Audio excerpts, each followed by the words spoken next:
What? Glitchtrap is weird. I mean, the guy shows up in a game where he becomes the major antagonist. Next game, he only has like one or two hints that he's even involved. And then the next, he just straight up dies. So what was the point of that? Like, from a narrative perspective, why was he even here in the first place? Well, other than being a red herring, I think that he was here to introduce us to an idea, a concept. One that was set up here so it could be used much more in depth later. And what concept is that, you ask? Agony making a program alive.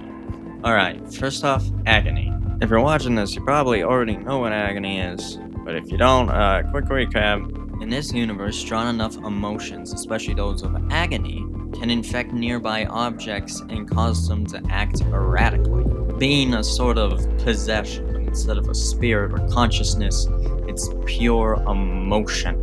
Glichtrap is probably infested with agony considering, I mean, come on, you clicked a FNAF theory video about the guy, I think you're up to date on that. By now, it's pretty apparent that Glichtrap is some variant of the Mimic program, which I believe to be infected by William Afton's agony, which was carried over into the Freddy Fazbear virtual experience, the in-universe name of Help Wanted, when part of the Spring Bonnie suit was scanned into the game. We went to great lengths to create an authentic VR experience, including using scanned photographs for reference and using original performance routines where applicable.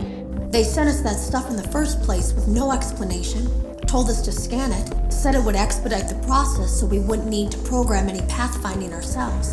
It was a budget thing, I guess. It was just junk, circuit boards and things like that.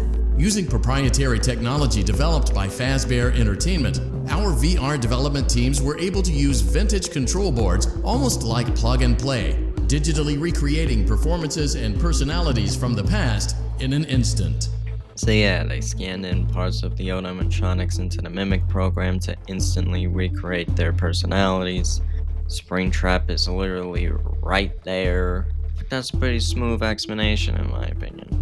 The reason this matters is that much like Remnant, I believe agony can give objects a sort of life. And if Glichtrap is a manifestation of William Afton's agony combined with the Mimic programming, that agony giving it a form of life would explain why Glichtrap seems so obsessed with recreating more and more versions of him. I mean, think about it. Being a being made of the agony and emotions of William Afton, it would be as obsessed with immortality as he was. And even though it is a computer programming and it no longer has to worry about having to prolong its lifespan, it's still vulnerable to being killed from outside sources. So what's the solution? Copy the program. Surely they can't get rid of all of them, right?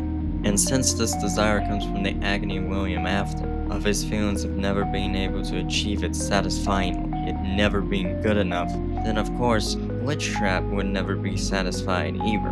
But the reason this is important is because I think it sets the stage for what is about to happen next in the franchise.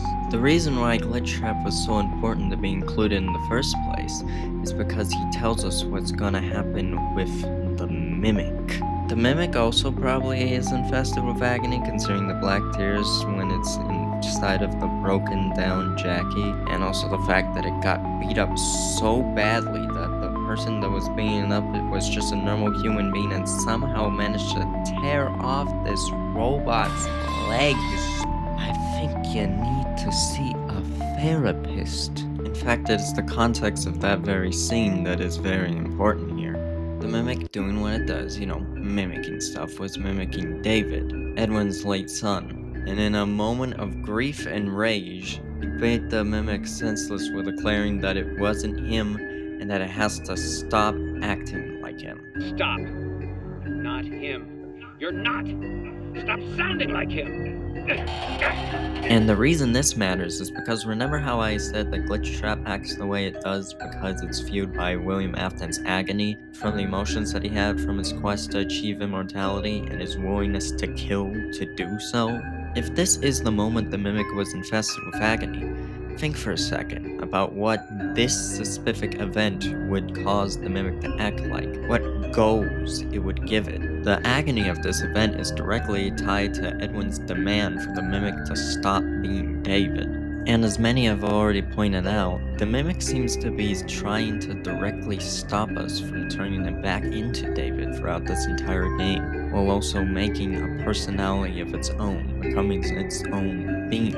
And I believe that just like Glitchtrap's obsession with William Afton's quest for immortality, this stemmed from the agony of that moment. The moment that the Mimic stopped being a mimic, instead became something alive.